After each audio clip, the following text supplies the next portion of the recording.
Assalamualaikum warahmatullahi wabarakatuh. Nah, halo teman-teman semua, bagaimana nih kabarnya? Baik, Sehat Baik, baik. oke. Nah, oke. Nah, kali ini nih, wah kan hari ini tuh lagi puasa ya. Gimana puasa hari ini lancar nggak? Nggak ada yang mokel kan? Alhamdulillah lancar. gimana nih yang Muslim? Semoga sampai maghrib. Nah, oke. Nah, sebelum itu kita harus memperkenalkan diri dulu ya teman-teman. Dari aku dulu deh. Perkenalkan, nama saya Iki Dian Pramana, biasa dipanggil Ode. Selanjutnya, Eh, Perkenalkan, nama saya Thomas Wilson, biasa dipanggil Wilson. Perkenalkan, saya Sinta Fadila, biasa dipanggil dengan Sinta. Perkenalkan nama saya Rizal Apriyono, bisa dipanggil Rizal. Perkenalkan, nama saya Reza Dinatanuga, biasa dipanggil Reza. Zimbabwe. oke. Nah, Amin, kami, amin. nah berhubung puasa dan kita juga sebagai anak transportasi nih. Nah, biasanya tuh kan di penghujung Lebaran eh, biasanya Kementerian Perhubungan ada mengadakan angkutan Lebaran kan ya teman-teman ya. Iya Nah, benar-benar. ya Saya benar. Habis Benar. itu, nah ya kan, nah ya kan apalagi kita kan dari berbagai matra ya teman-teman. Ada yang dari darat, ada yang dari laut juga kan. Nah, aku pengen nanya deh, gimana sih apa sih yang kalian dapat dari angkutan Lebaran. Mungkin sebelum itu, sebelum kita masuk ke instansi, teman-teman udah dapat nih pengalaman angkutan Lebaran yang kalian sudah dapatkan gitu, mungkin atau pengalaman angkutan Lebaran di yang akan datang ini gimana sih? Mungkin dari Wilson dulu. Kalau saya angkutan Lebaran sih belum pernah, cuman kalau transportasi laut mungkin bisa berkaca kayak tahun lalu ya di tahun Natal dan tahun baru. Kan ya kurang lebih sama lah, tapi mungkin kalau di angkutan Lebaran ini jumlah penumpangnya itu lebih banyak. Nah, itu kayaknya menjadi tantangan baru sih kalau di kantor kami. Karena tiap tahun jumlah penumpang jadi makin banyak, otomatis kita harus menyesuaikan terus tuh jumlah kapal yang masuk. Kita harus koordinasi dengan kayak ada Pelni sama Dharma Lautan. Kita koordinasikan nih gimana untuk kesiapan mudik nanti.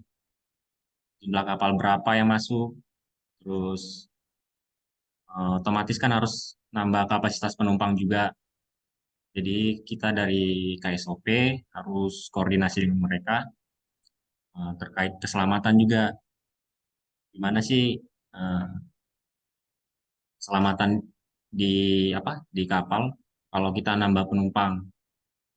Mungkin kalau ini ya masalah yang biasa saya dengar dari penumpang itu mereka biasa mengeluh tentang kebersihan di atas kapal.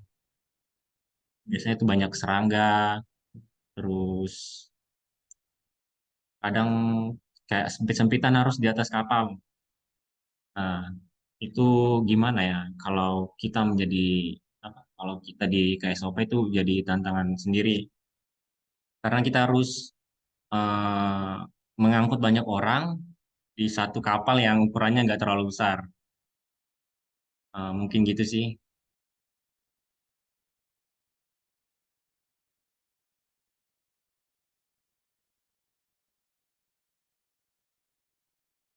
Oh, oke, makasih Wilson. Nah, mungkin selanjutnya ke Rizal.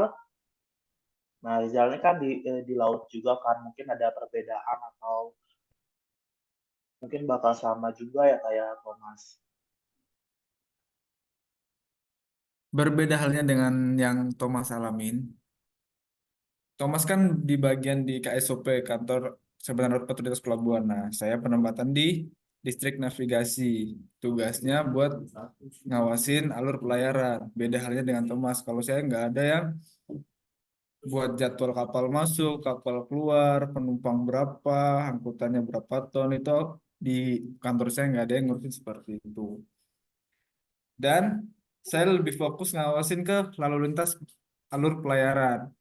Jadi seperti kapal yang mau kemana, tujuan kemana, terus muatannya apa, penumpangnya berapa, lebih ke seperti itu sih. Terus mengingatkan bahwa ada obstacle atau rintangan di depan kapal itu untuk menjaga keselamatan alur pelayaran. Terus kalau pengalaman saya angkutan lebaran itu belum pernah naik angkutan lebaran.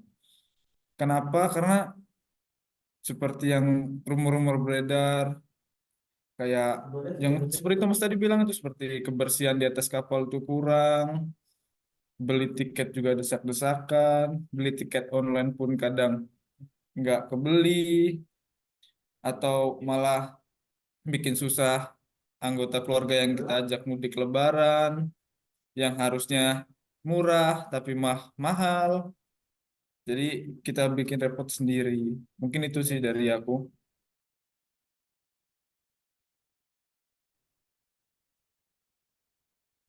Oke, makasih Sal. Terus kalau dari Reza nih, Reza juga kan laut. Mungkin ada pengalaman yang udah didapat. Ya, untuk menambahkan dari Mas Rizal ya, kan kita sama-sama di lingkungan distrik navigasi. Kalau di tempat saya, biasanya kalau mau ada itu, kita melakukan pengecekan alur suar dan alur pelayaran masuk ke pelabuhan. Dikarenakan untuk rambu suar dan buoy itu sangatlah penting untuk olah gerak kapal, dan juga kita memantau VTS, alur masuk dan keluar kapal. Untuk terkait tiket mudik lebaran, saya sudah dapat info dari webnya DJPL Kementerian Perhubungan. Untuk tiket lebaran, kita dapat langsung mendaftarkan ke kantor Kementerian Perhubungan RI di Jalan Merdeka Barat nomor 8 Jakarta Pusat. Sehingga kita dapat mempermudah untuk akses mendapatkan tiket untuk mudik gratis ini dari Kementerian Perhubungan langsung. Ya. Izin. Oh, berarti eh, kita tuh ada mudik angkutan gratis juga ya, Mas Reza ya? Iya, benar sekali. Kita ada mudik gratis melalui kapal Pelni. Bentar saya cek, ini ada mudik gratis dari Pelabuhan Tanjung Priok, Jakarta, sampai dengan Tanjung Mas. Itu dapat pulang pergi. Untuk jadwal mudiknya dari Jakarta 5 dan 7 April, dari Semarang 13 dan 15 April. Itu menggunakan kapal Dolphin Solo yang dibawa naungan Pelni itu. Izin Pak Ude. Oh, makasih ya Mas Reza atas Oh, berarti ya juga sih. Sekarang saya kan kebetulan juga dari dulunya Matra Darat. Nah, sama nih kayak Sinta. Sinta kan juga Matra Darat ya. Nah, aku kan sebagai non-is yang tidak merayakan Hari Raya Idul Fitri, aku juga nggak pernah buat untuk mudik. Nah, tapi kita sebagai orang kalkulasi kan pernah mengikuti namanya. Nah, angkutan lebaran kalau aku lihat-lihat tuh kan di darat itu kan sangat padat juga sih ya angkutan lebarannya ya. Iya, benar sekali, Nah, Odi. gimana nih kamu kamu gimana Jadi untuk pengalamanmu? mungkin kalau terjadi tidak nyaman perjalanan, kita bisa atasi itu. Gitu, Odi. Dan untuk angkutan gratis atau angkutan lebaran gratis juga ada. Mungkin untuk tiketnya juga sudah jual belikan atau di luar, tapi untuk saat ini mungkin udah habis juga tiket mudik gratis.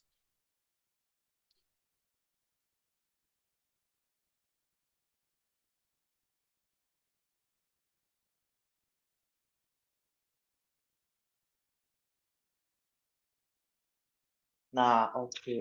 Ternyata di darat juga ada ya sih angkutan gratis itu ya. Tapi Nah, untuk eh, ke- kemananya itu kurang. Kayak misal tadi dijelasin sama Mas Reza itu kan kayak udah rinci gitu. Tapi ya kalau menurut aku nih, aku nanya sih ke Sinta, Sin, gimana sih pasti dong kalau misalkan ada program angkutan gratis, eh, makin banyak penumpang yang mau eh, melakukan perpindahan moda memakai moda itu. Karena adanya angkutan gratis kan. Nah, dong ada permasalahan yang kayak kamu tadi bilang kan ada macet lalu lintas gitu kan. Nah, apa sih kendala tidak apa ya hambatan yang dialami dari program itu dan gimana sih cara nanggulanginya? Mungkin abis Sintar teman-teman juga bisa jawab ya dari mata laut siapapun. Kan kata Reza ini juga di laut kalau ada nih angkutan gratis pasti dong orang-orang juga mau memakai eh, angkutan mudik gratis itu kan siapa sih yang nggak mau lebaran pulang kampung nemuin keluarga kan ya? Gratis lagi. Ya, gratis lagi. Tinggal bawa barang itu. Nah, ya tapi poin iniin hambatannya, cara antisipasinya. Cara antisipasi. Mungkin kendalanya itu kan karena banyaknya orang yang ingin mudik kan jadi mungkin di tol itu kan jadi macet parah kan. Terus apa yang bisa kita hadapi ya mungkin kita melakukan rekayasa lalu lintas seperti kontraflow yang di tol itu. Jadi untuk kendaraan yang dari arah timur itu tidak boleh lewat tol, melainkan mereka harus lewat diperbolehkan lewat tol yaitu dari arah Jakarta atau barat. Gitu. Mungkin kayak gitu ya. Itu udah sedikit udah sangat membantu untuk menangani. Nah, kalau yang di laut nih, Kalau dari laut sih itu yang tadi terkait kayak isu-isu kebersihan di atas kapal, terus jumlah penumpang yang bertambah. Nah, kalau untuk kebersihan di atas kapal sih dengan alat-alat keselamatan tuh biasa ada namanya uji petik. Uji petik itu ada namanya marine inspector nanti naik ke atas kapal untuk mengecek. Nah, sebelum ada ini angkutan lebaran, nanti diperiksa tuh apa yang kurang. Terus nanti disampaikan ke kru di atas kapal apa yang harus dilengkapin. Nah, untuk kalau jumlah penumpang ini kita koordinasikan sama ya penyedia jasa, Pelni sama Dharma Lautan. Biasa mereka itu nambah jadwal kapal yang masuk. Nah, otomatis kan jumlah penumpang yang bisa diangkut itu jadi lebih banyak. Nah, kita juga eh, kasih mereka toleransi untuk batas jumlah penumpang itu lebih tinggi. Jadi lebih banyak lah penumpang yang bisa naik. Mungkin itu sih problem solvingnya. oh gitu. Berarti kayak eh, ada cara antisipasinya ya, atau Mas tulisannya. Berarti untuk Oke, muatannya tetap terjaga walaupun banyak kayak gitu ya, masih Iya tetap benar. aman.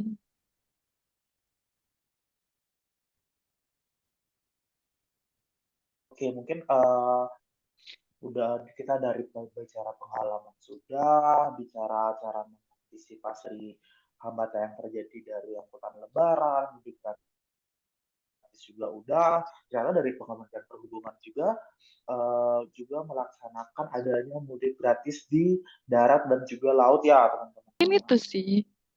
Sama berarti di laut Kita juga harus ada posko melaksanakan juga. tugas ya. Iya, Iya benar. Kita harus melaksanakan tugas ya guys ya demi Hmm. iya, negara. Iya kan? betul. Oke, udah tentang angkutan lebaran ini. Eh, jadi buat teman-teman yang melaksanakan mudik lebaran, tolong patuhi peraturan yang ada, jaga keselamatan, semoga selamat sampai rumah dan bertemu keluarganya. Amin, Cukup sekian amin. dari Amin. kami Amin. ini, dari kelompok 1 gelombang 3 14. Dadah, sampai jumpa teman-teman. Sampai Dadah, jumpa. Bang Dik. Jumpa.